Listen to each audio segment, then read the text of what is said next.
A cura do cego de Jericó. Marcos 10, versículos 46 a 52.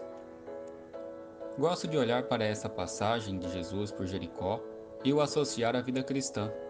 Digo isto em várias perspectivas, seja de um servo dedicado e obediente, que em algum momento se sente melhor do que o irmão fraco ou que ainda está engatinhando, ou seja do irmão que de tão fraco pensa não poder tornar-se forte e dedicado como os mais maduros, ou mesmo como a ovelha perdida, que apesar de não estar entregue aos prazeres do mundo, se encontra fora da casa de seu Senhor.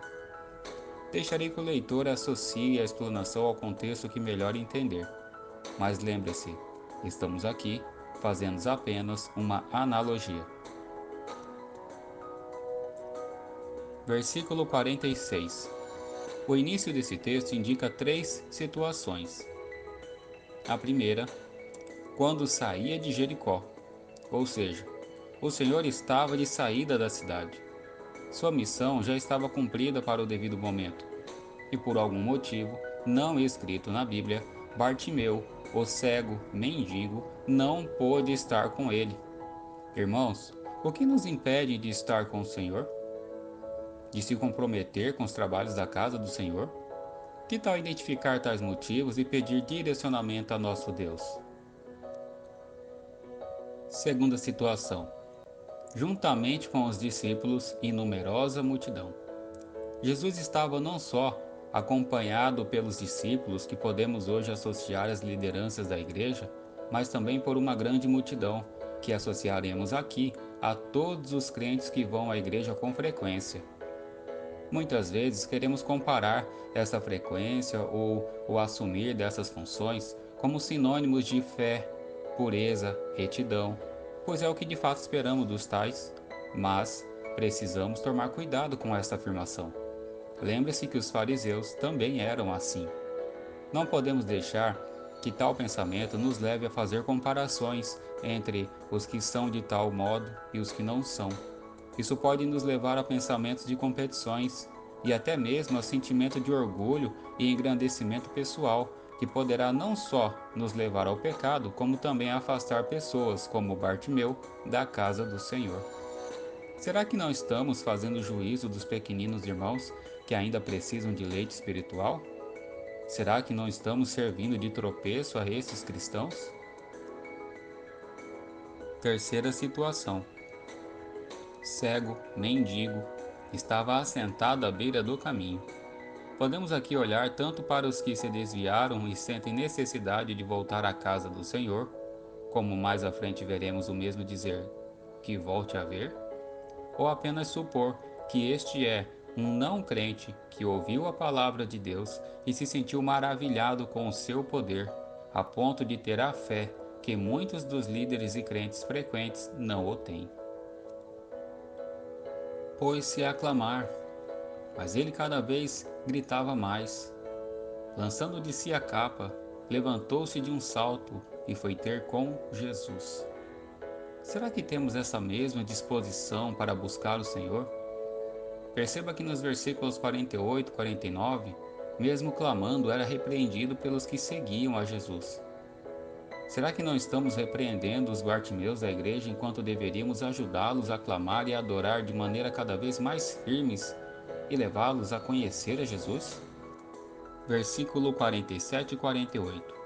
Aqui temos uma postura de clemência, de apelo, de reconhecimento do poder que o Senhor Jesus tem para fazer o impossível. Tem compaixão de mim, tem misericórdia de mim. São expressões que apontam para a humildade de um homem em apuros, que acabara de ouvir falar ou de saber que está próximo de um Deus vivo que podia ajudá-lo. Será que ainda mantemos em nós esta humildade e este reconhecimento de grandeza do nosso Deus? Ou será que já estamos nos engrandecendo com o seu agir em nossas vidas e nos afastando do espírito de alegria e impotência, segurança e fé que marcam a nossa conversão? Versículo 49. Chamai-o. Esta é a resposta de nosso Senhor àquele homem pobre, humilde, que não fazia parte do grupo que o seguia, que não tinha parte com o seu ministério, mas que, acreditava na sua soberania, em seu poder, reconhecia e tinha fé no que ele poderia fazer. E arriscamos dizer que não só por ele, mas pelo povo, pois logo veremos que ele passaria a seguir a Jesus.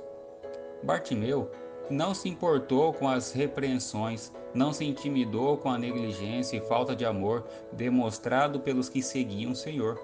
Negligência esta que nos assusta.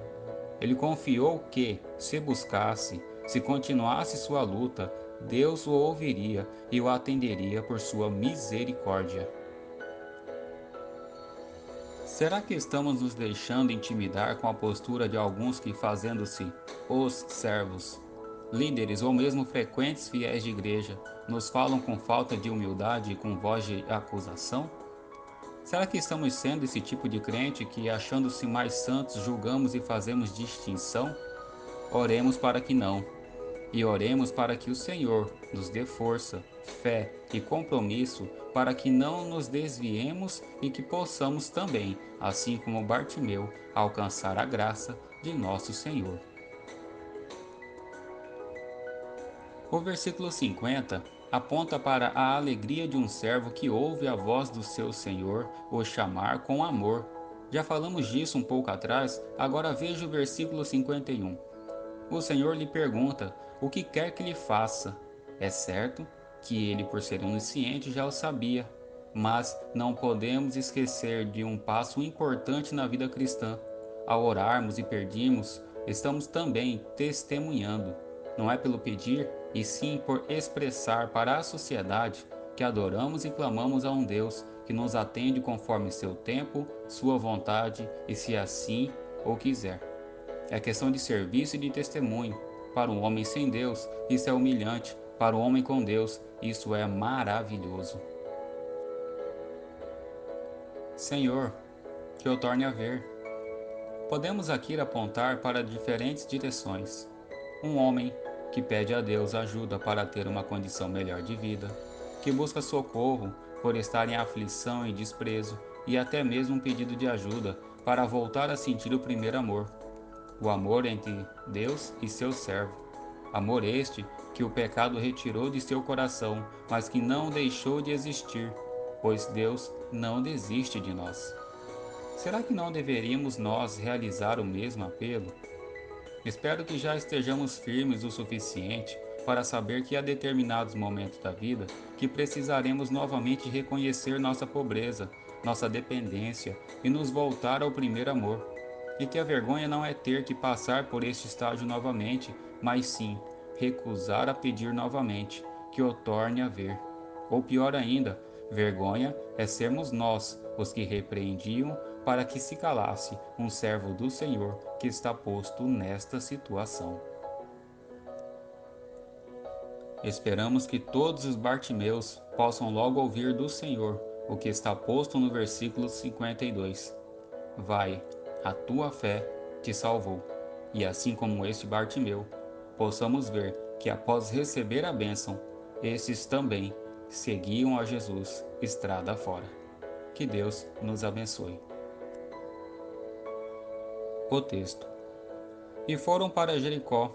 Quando ele saiu de Jericó, juntamente com os discípulos e numerosa multidão, Bartimeu, cego mendigo, filho de Timeu, estava sentado à beira do caminho.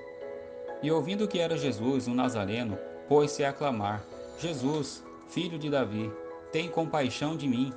E muitos o repreendiam para que se calasse, mas ele cada vez mais gritava mais: Filho de Davi, tem misericórdia de mim.